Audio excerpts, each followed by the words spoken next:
The full vote in the House of Representatives finding Mark Meadows in contempt of Congress was a foregone conclusion in the Democrat-controlled chamber. It has become clear that the committee is asking two main questions. Did the president try to impede Congress's certification of the election results? And why was Donald Trump so slow to criticize the protesters as the seriousness of their assault on Congress became clear? It took several hours for Trump to release this message. This was a fraudulent election, but we can't play into the hands of these people.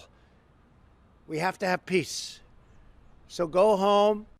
Meadows has given the committee thousands of documents.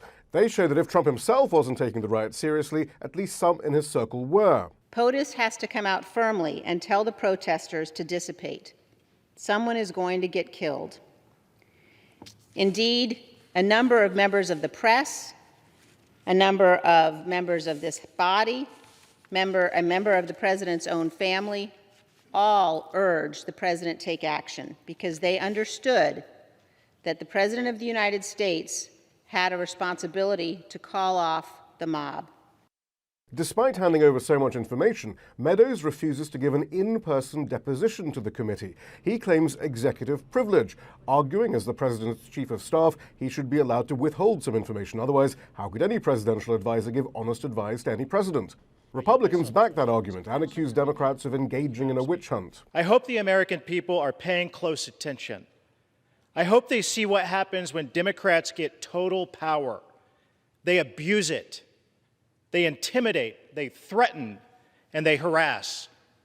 It will now be up to the Department of Justice to decide whether to file charges. It did so against Steve Bannon after he was found in contempt by Congress, but Bannon was a private citizen during January the 6th, not an official White House advisor, and he's given no cooperation to the Select Committee. The penalty for being found guilty of contempt of Congress is between a month and a year in prison, but even that wouldn't force Meadows to hand over any further information. Donald Trump, meanwhile, is fighting the committee's subpoenas in the courts, and there's an assumption that the committee will be disbanded if the Republicans retake the House of Representatives in next November's midterm elections.